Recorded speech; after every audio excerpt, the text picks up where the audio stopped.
Taeyong membantu wanitanya untuk mengeluarkan isi perut itu ke dalam permukaan wastafel yang berada di kamar mandinya. Dengan jemari yang terus memijat tengkuk yang sering diusap itu, Taeyong perlahan turut membantu Yan dengan nanak rambut yang berjatuhan menuju wajah wanita itu.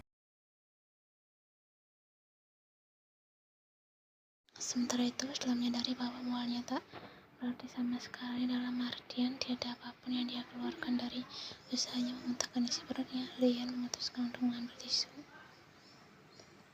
dan mulutnya. Yan kemudian membuang tisu itu ke dalam tong sampah dan kembali menghidupkan air di wastafel ini untuk membasuh wajahnya.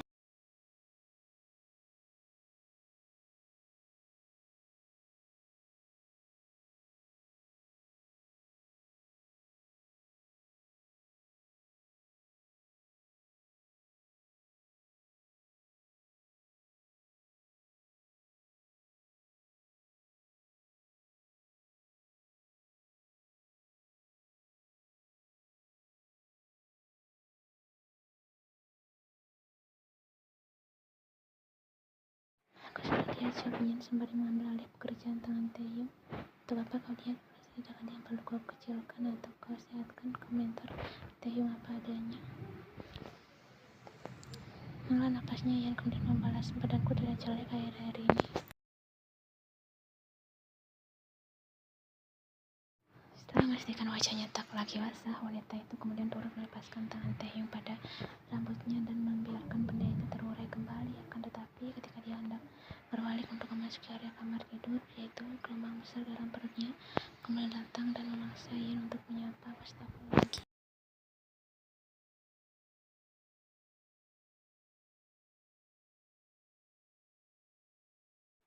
Namun sama seperti sebelumnya, ada apapun yang berhasil wanita itu keluarkan dari mulutnya. Kepalanya kini turut terasa pening dan Yan tidak tahu apa yang tengah terjadi pada tubuhnya.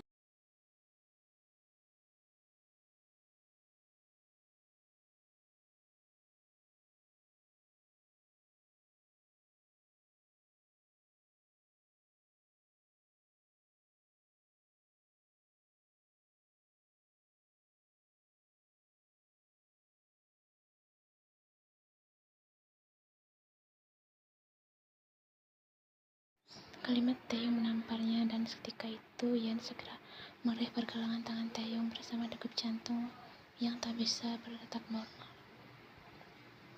Taeyong, panggil Yan yang segera dibalas tanya oleh pria itu. Kenapa? Tanya Taeyong yang masih terlihat sangat tenang, jauh berbeda dengan kondisi Yan yang mulai terlihat memucat. Masih dengan jemari yang mencengkram pergelangan tangan Taeyong, Yan kemudian berujar, aku lupa kapan terakhir kali aku datang bulan. Pak, katakan sekali lagi, seru Taeyong sontak. Berbuah seruan pula dari Yan.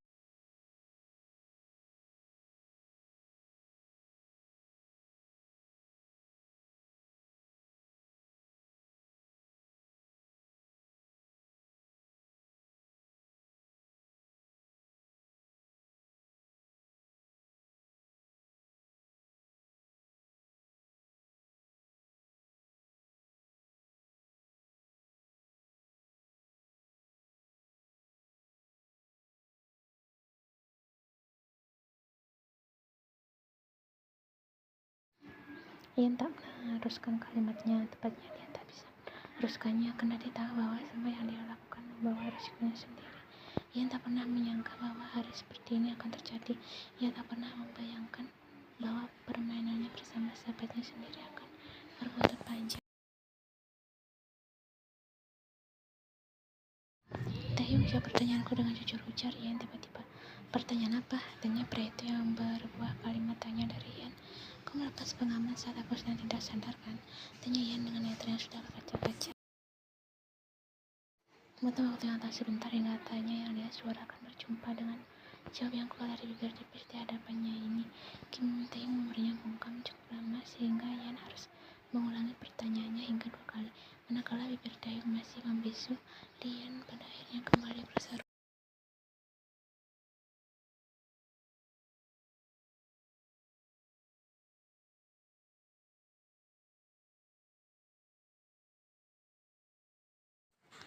Taeyong, jawab aku, seru Yan yang disusul oleh napas dari Taeyong. Ya, memangnya kenapa? Tanya Taeyong dengan netra yang enggan menatap wanitanya ini.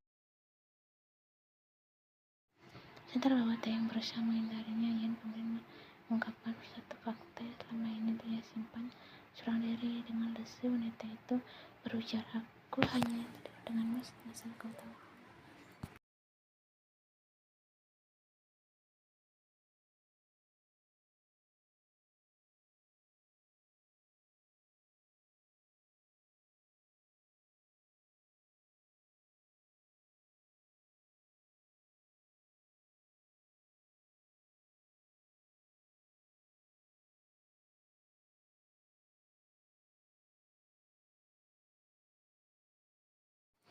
Yan panggil Taeyong yang pria itu yang bukit sayang. Aku takut, ungkap Yan saat sebelum Taeyong menariknya ke dalam dekapan hangat pria itu. Dengan jemari memberi usapan di puncak kepala Yan, perlahan Taeyong berujar, "Kita cek terlebih dahulu ya, bagaimana? Tes baik maksudmu?" tanya Yan sembari mengangkat kepalanya hingga dia bisa menatap wajah Taeyong dari posisinya sekarang berada dalam dekapan pria itu.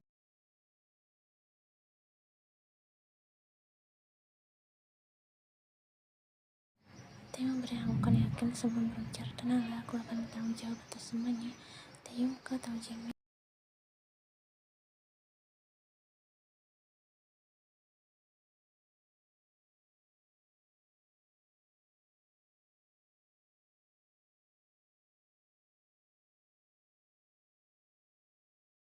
Lalu di tengah hening yang menyelimuti keduanya, Kim Taeyong tahu bahwa ada keramaian dalam hatinya. Ada sebuah peristiwa perayaan yang dia pendam seorang diri. Peristiwa yang terasa semakin ramai dan menggembirakan manakala dia mengingat fakta yang mengungkapkan wanitanya ini.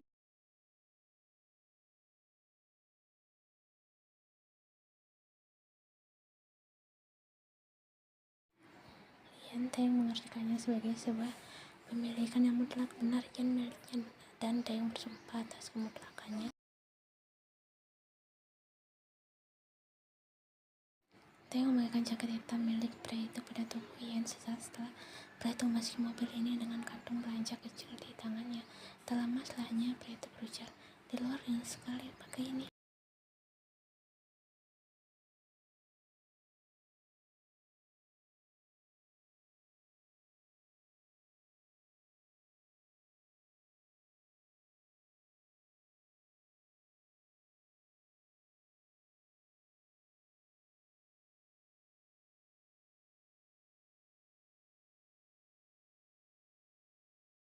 "Apa?" tanya wanita itu tergagap seolah baru saja ketahuan melakukan suatu hal memalukan, walau kenyataannya ini memang ketahuan karena sudah dikelirik pada tespek yang baru dibeli oleh Taeyong.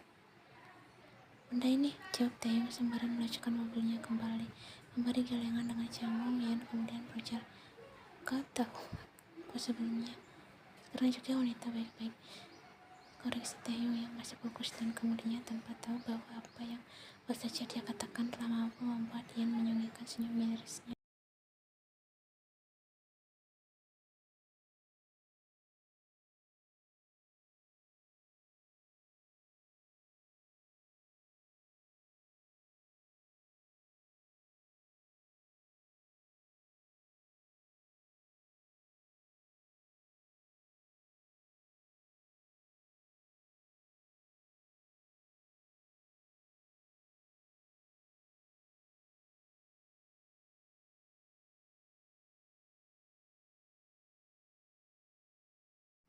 Bahkan ketika yang ingin kau tidur dengan pria lain adalah pria Jimin sendiri, pria itu tetap bisa disebut pengkhianatan, tanya Taeyong manakala mobil yang keduanya tumpangi ini memasuki pelataran rumah persembunyian mereka.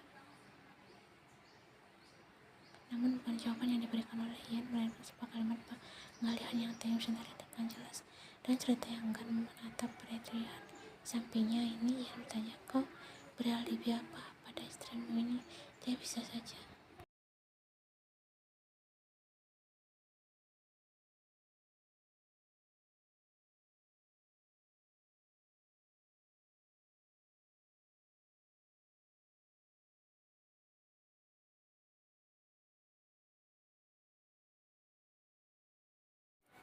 Sebenarnya Yan tak menginginkan layanan yang seperti ini dari pria itu, tapi dia sendiri tahu bahwa memperlakukannya seperti ratu adalah kebiasaan yang tidak akan pernah bisa Taeyong tinggalkan.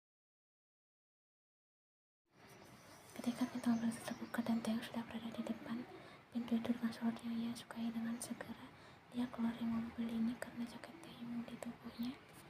Nanti kau yang melihat hasilnya ya, tanya Ian sesaat setelah mereka memasuki rumah ini dan menghampiri lift untuk membawa mereka menuju lantai. Dengan anggukannya, Taehyung masih meraih tangan Ian dan melihatnya sebelum bertanya, kau kedinginan?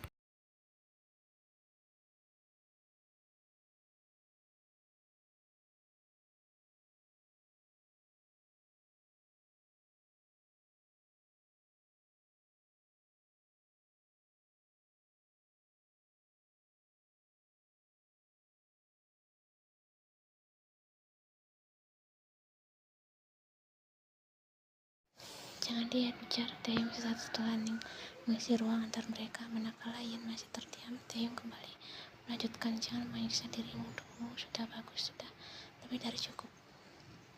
Kau lihat untuk siapa? Jimin tanya. Taehyung yang berbalas anggukan lemah dari Ian yang diam-diam mengerucutkan bibirnya secara tak sadar. Tidak usah dilanjutkan, aku yang tahu tubuhmu dari sudut manapun dan bagiku tubuhmu adalah yang terindah. Dia hanya melihat dari luar, ujar Taehyung sembari menarik pergelangan tangan Ian menuju kamarnya.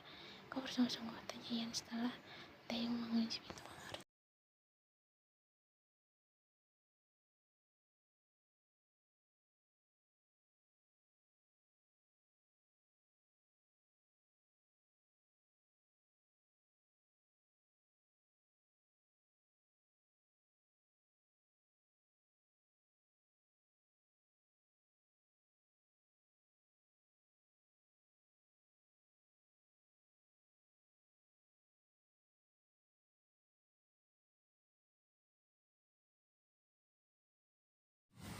Saat setelah kepergian wanita itu, Taehyung menyolam senyumnya sembari bergumam, ku tebak sebentar lagi dia memanggilku. Kemari, ujar seru Ian yang terdengar beberapa detik setelah Taehyung bergumam. Masih dengan senyuman yang semakin melebar, Taehyung sudah memasuki kamar mandinya dan mendapati Ian tengah menutup matanya dengan tasbih yang berada di tangannya. Wanita itu sudah berdiri dengan rapi, juga berbeda dengan bungkusan yang bersisa di lantai. Sudah pasti Ian membuka itu dengan kasar dan Taehyung hanya bisa menyulam senyumnya. Apa hasilnya sudah keluar? Tanya Ian yang berusaha menghampiri Taehyung dengan mata tertutup, sedangkan satu tangannya ia gunakan untuk memegangi benda itu.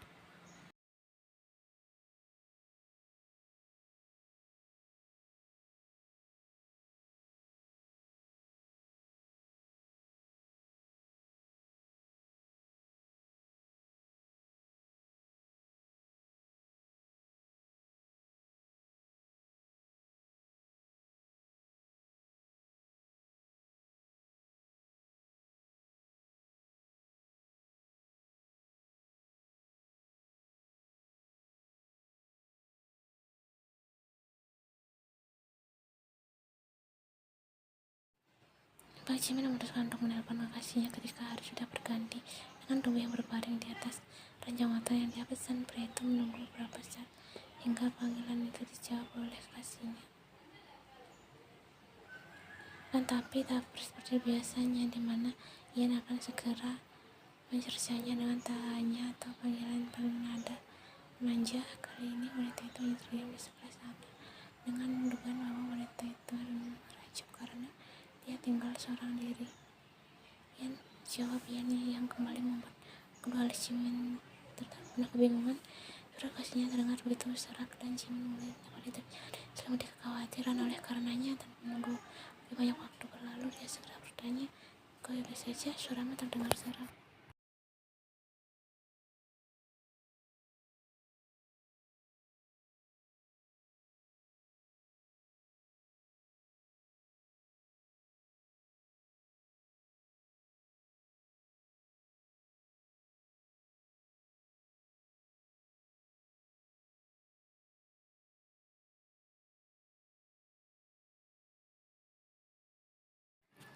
Dengan senyumnya, Jimin hanya bisa menghela napasnya sambil meletakkan ponselnya.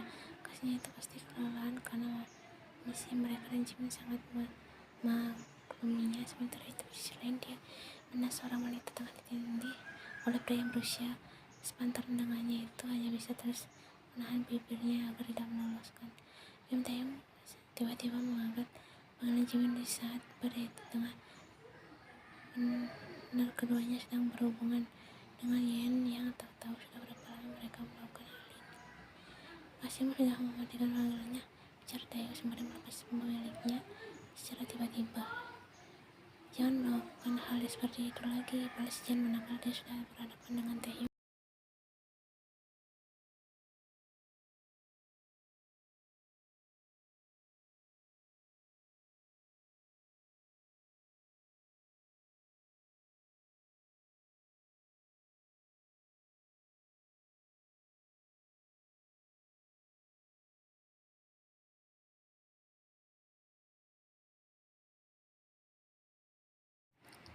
Jen kenapa bersaing dengan Jimin untuk memilikimu? Bisik Taehyung terus mengalirnya sesuatu di bawah sana. Sementara itu, di saat kedua insan manusia itu tengah memadu kasih, bahasa milik pria itu pun terus menampilkan klasifikasi. Taehyung, aku sudah pulang. Aku rindu bisa kamu angkat panggilan videoku.